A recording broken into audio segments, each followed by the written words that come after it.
Do you have a relationship where you're on bad terms? Is there anyone in your life, a friend, spouse, a parent, a cousin, someone you're related to, a coworker, where you're not on good terms anymore and you used to be friends? Well, I don't know about you, but I tend to have some messy relationships. Right? I tend to have some animosity in my relationships. I tend to have relationships that aren't on the best terms, and we just kind of leave them in the past. But Jesus shares this mind-blowing advice. This is incredible advice that Jesus himself shares about our broken relationships, about our relationships that we've left in a bad place. So it comes from Matthew 5:23-24. I'm going to paraphrase. It's kind of the John Standard version. Okay, so Jesus is teaching people, and he's teaching them about all sorts of topics. It's from something called the Sermon on the Mount, which is a really important sermon that he gives to believers, people who follow Jesus. All right, so Jesus is talking, and he's talking about these relationships, and what he says would have absolutely, maybe even caused a riot in his day. It would have broken everything out. He says, hey, when you go to the temple to make a sacrifice, right, in the old Jewish system, you had to go and make a sacrifice at the temple, okay? In those relationships, in those cases, in that religion, you go and you make a sacrifice, you bring an animal with you. It was bloody and it was weird, and I won't go too deep into the sacrificial system. But when you go to sacrifice, and if you're at the altar, if someone has something against you, if there's a relationship that's broken, if there's something that's wrong, leave your sacrifice at the altar and go and reconcile with that person.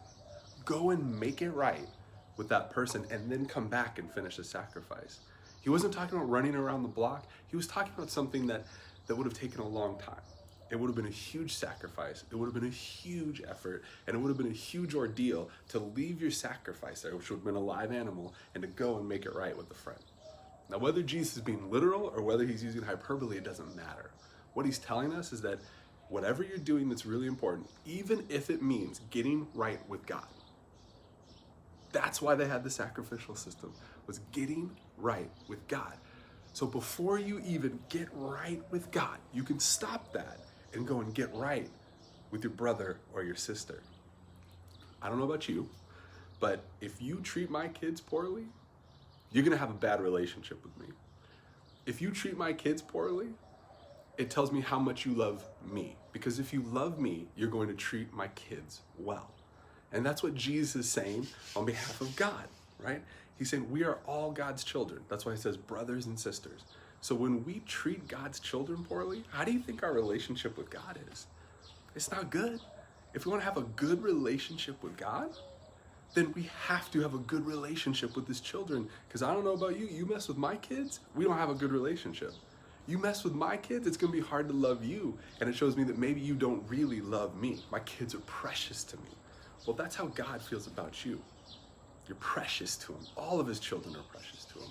So when we're in conflict in our relationship, when our relationships aren't right, he wants us to reconcile them as soon as possible, even if it means sacrificing some of our religious rituals, even if it means sacrificing some of the things that make us right with him.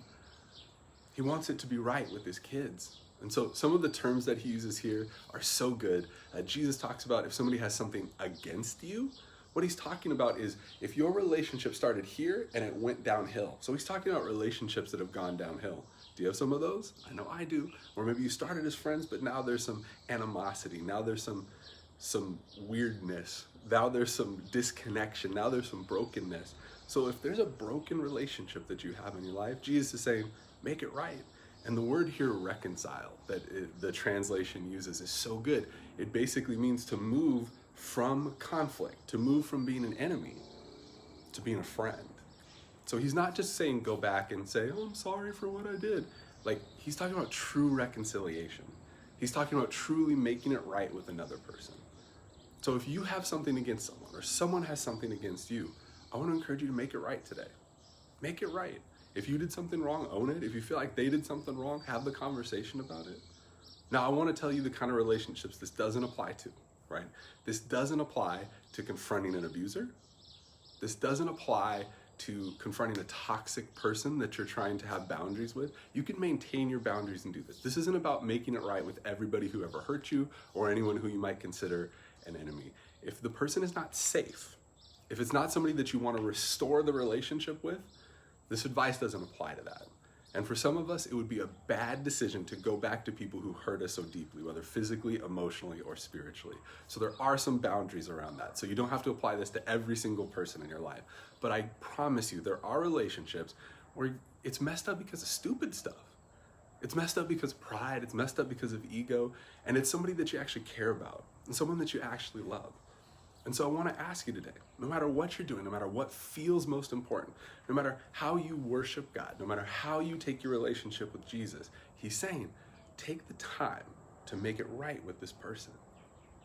Because part of making it right with that person means getting right with God. Because how you treat his children tells you how much you love him. It's such a great indication because it's an indication for you and me. I don't know about you, you mess with my kids, ooh, that's a bad one. You can mess with me, I can hold off on that, but you mess with my kids, that's tough. God is saying that.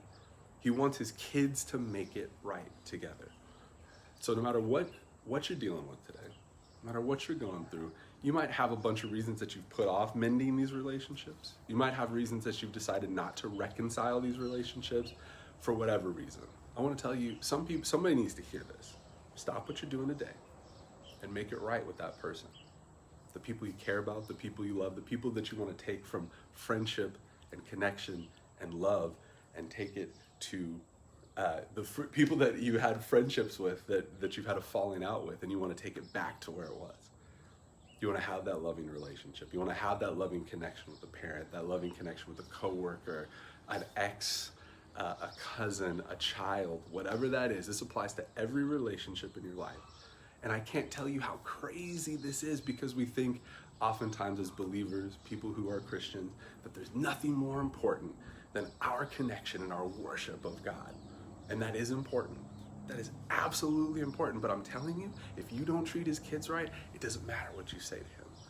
Because if you're phony to me and you talk to me and you're like, oh, John, we're good, I love you, oh, hugs and kisses, and then you go and yell at my kids and treat them wrong, I'm not going to take that right. And God is saying the same thing. So we're all brothers and sisters, no matter what that relationship looks like. We're all connected through Jesus. We're all created by the same God, and he wants us to have right relationships.